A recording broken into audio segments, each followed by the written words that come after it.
안녕하세요, 홍성주입니다. 라면은 이제 국민식품이라고 불러도 손색없는 이름입니다. 누구나 한 번씩은 먹어봤고 세계에서도 한국 라면은 최고의 식품으로 인정받고 있습니다. 이 라면을 국내에 처음으로 선보인 사람이 삼양식품 창업회장인 전중윤 회장입니다. 그분은 고인이 되고 말았지만 지금은 2세가 물려받아 그 명맥을 유지하고 있습니다. 얼마 전에 전 창업회장의 며느리인 김정수 씨가 총괄사장이 되었다고 해서 화제입니다. 저는 전중윤 회장 생전에 그를 만나 라면이 탄생 배경과 그 유명한 우지파동의 전말에 대해 들은 적이 있습니다. 오늘은 국민식품이라고 불리는 라면과 전중윤 회장 집안 얘기를 해볼까 합니다. 삼양식품 창업회장인 전중윤 회장을 기업이들은 식품업계의 대부로 부릅니다.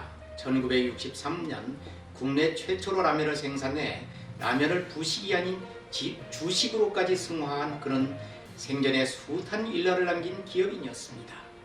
전 창업회장은 일제강점기 때 설린상고를 나온 엘리트였습니다. 한때 보험업에 몸담아 동방생명, 지금의 삼성생명 창업에 기여해 부사장까지 했고 제일생명 사장까지 지냈던 잘나가던 경영인이었습니다. 그런 그가 라면에 관심을 가진 것은 많은 국민들이 헐벗고 굶주림에 지쳐있는 모습을 보고 결심하게 됩니다. 전 회장은 저와 인터뷰 당시 이렇게 회고했습니다.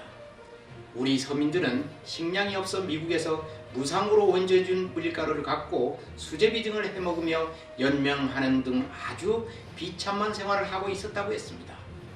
하루는 새벽 출근을 하면서 남대문 시장 곁을 지나고 있는데 줄이 길게 서 있더라는 것입니다. 무엇 때문일까 해서 가까이 가봤더니 이른바 꿀꿀이죽을 사 먹기 위해 선 줄이었다는 것입니다. 꿀꿀이죽은 한국에 주둔해 있는 미군이 먹다 남은 쓰레기 같은 고기 뼈다귀나 닭다리 같은 것을 담아와서 끓인 죽을 말합니다. 당시 이 꿀꿀이죽 한 그릇에 5원이었다고 합니다. 이 꿀꿀이죽을 사다가 식구들 모두가 다시 나눠 먹곤 했던 것이 당시 풍경이었습니다.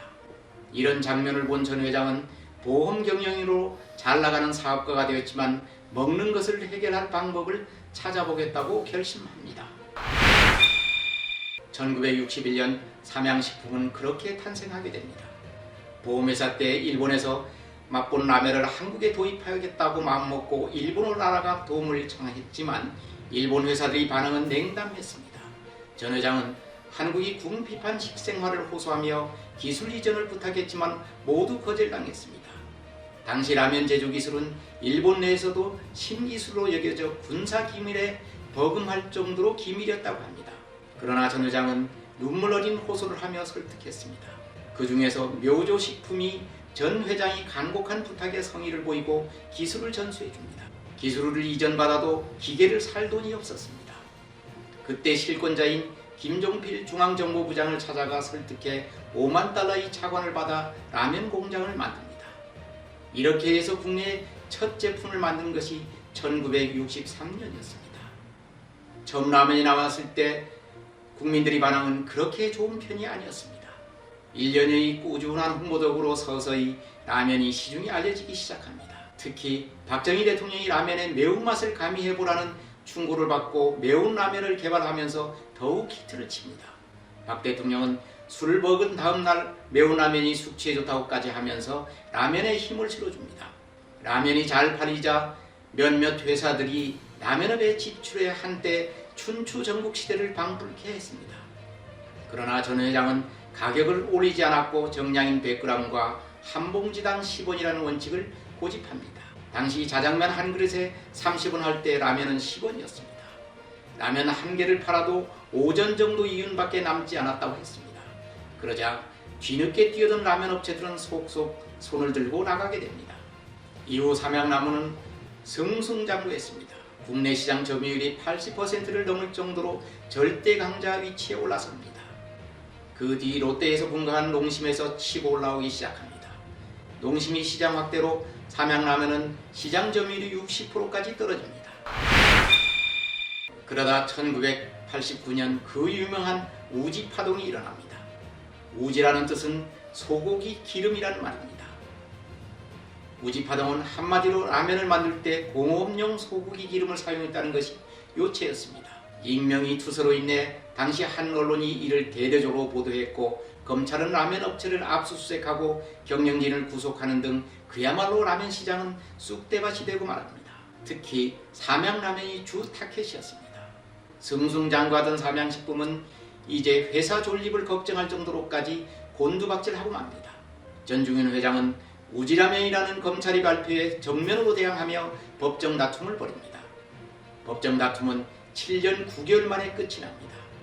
우지 이른바 공업용 소고기 기름을 사용했다는 것에 대해 무죄 판결을 받은 것입니다. 전 회장이 승리했지만 삼양식품은 그야말로 초라해지고 말았습니다. 이사의 농심라면이 치고 나와 시장 점유율 1위를 차지하고 삼양라면이 옛 명성은 사라지고 말았습니다. 무죄 판결이 확정된 뒤 저는 전 회장과 단독 인터뷰를 가진 적이 있습니다.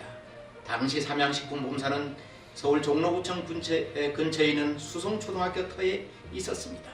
이때 전 회장은 눈시울을 붉히기까지 했습니다.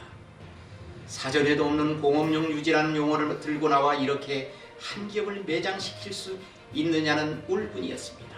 누가 투서를 했는지를 꼭 알고 싶었는데 알 수 없었다고까지 했습니다. 자신은 오직 국민을 배고픔으로부터 벗어나기 위해 헌신해 온 것뿐인데 언론과 검찰에서 무리하게 엮었다고 분노했었던 기억이 지금도 생생합니다. 그 후유증은 삼양식품이 IMF 구제금융을 받을 때 직격탄을 받는 신세가 되고 말았습니다. 1998년 1월 82억 원의 어음이 부도 처리되면서 화의 신청을 하게 됩니다.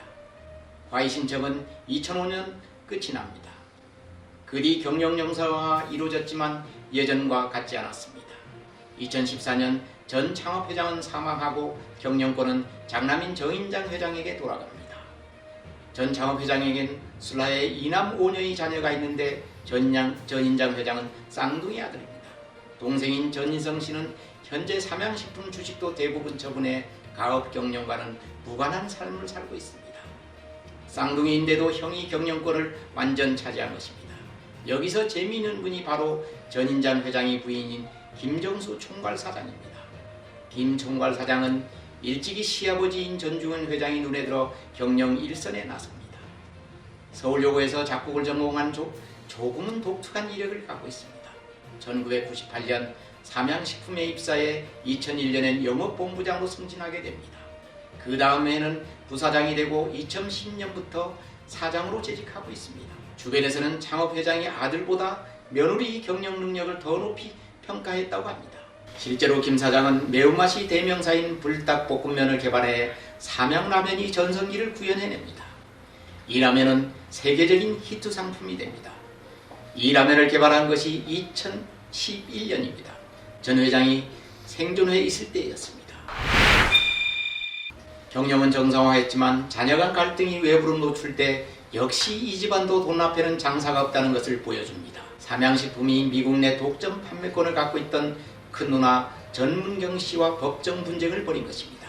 이 와중에 가족 간 치부도 드러나는 등 여러 재벌과 분쟁과 마찬가지 과정을 겪습니다. 급기야 지난해 1월 정인장 회장은 회사 돈 50억 원을 횡령한 혐의로 법정 구속하는 사태에 이르렀습니다. 부부 둘 다 재판정에 섰지만 남편인 전장 회장만 구속하고 같은 혐의로 기소된 김정수 사장에겐 징역 이전에 집행유예 3년을 선고했습니다. 그러다 최근 김정수 사장이 대표이사의 취임을 법원이 받아들이면서 다시 경영 전면에 나서 삼양식품을 이끌고 있습니다. 미국 법정에서까지 소송을 벌이면서 고리육 상쟁을 벌였던 누나와의 분쟁도 410만 달러를 누나에게 지급하는 것으로 해서 화해한 것으로 알려졌습니다. 삼양식품은 나름 경영 정상화가 이루어졌다고 할 수 있지만 그렇게 꼽길만은 아닙니다. 현재 삼양식품의 위상은 연매출 5,400억 원 조금 넘습니다. 우지파동이 일어나기 전인 1980년대 후반 연매출이 6,500억 원이 넘었었습니다. 라면 시장에서도 농심, 오뚜기에 이어 3위밖에 안 될 정도로 초라해졌습니다.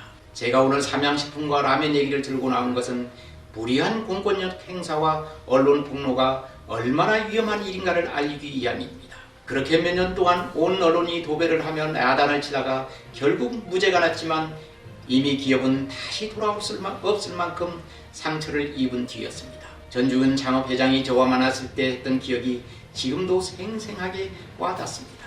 무죄가 되었으면 당사자들이 사과 한마디는 있어야 할 것 아닌가 하는 외침이었습니다. 손해배상 청구 등 그 후속 조치를 취하려고 마음을 먹었다가 내려놨다고까지 했습니다. 이제 삼양식품이 옛 영화를 차지하는 길은 지금 키를 쥐고 있는 김정수 사장 몫이 되었습니다. 창업회장이 늘 그래왔던 것처럼 정직과 품질만이 삼양식품이 나아갈 길이 아닌가 생각해봅니다. 감사합니다.